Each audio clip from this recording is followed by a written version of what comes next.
You've probably heard it before. Mid-engine cars are best for handling. But then you see a C8 Corvette spin into a wall, an MR2 drift into a ditch, or a 911 snapped mid-corner like it owed someone money. So if they're so well balanced, why do they snap oversteer like crazy?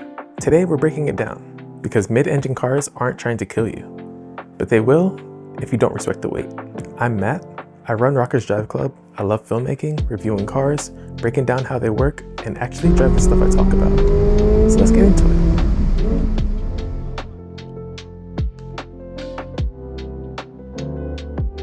So here's what's different about mid-engine cars. The engine sits behind the driver, but in front of the rear axle. That gives you better weight distribution, sharper turn-in, and crazy rotation. Sounds amazing, right? But here's the catch. With most of that weight in the middle or rear, when the rear loses grip, it goes fast, and recovering from it, it's not so simple. Let's walk through what's really going on. Your mid-corner. Weight transfers rearward as you accelerate. The rear tires, already managing all of the engine mass, starts to break loose. But unlike a front-engine car, there's less time and less margin for error when it steps out. There's no big front-end weight to stabilize the swing. So when it snaps, it snaps. まずは1コーナー.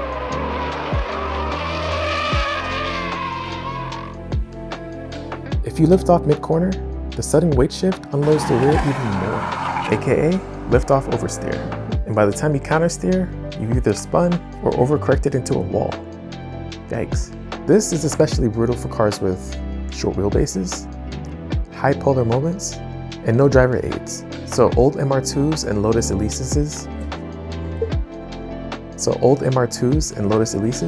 are not forgiving. Even a 911 can turn on you, despite all of its electronics. It's not that mid-engine cars are unstable, they're just sensitive. They reward smooth inputs and punish sloppy ones, and most drivers jump into them expecting go-kart handling, but then treat them like muscle cars. Late braking, jerky throttle, weight shifts, all the stuff that destabilizes a mid-engine layout. So yeah, it's not a design flaw, it's just physics, and a learning curve that most people underestimate.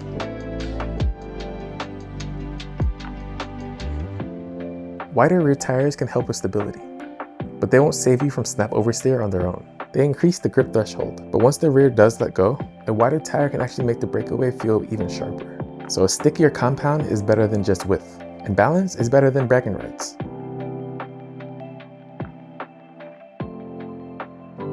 So how do you fix this? Outside of driver skill, here's what really helps.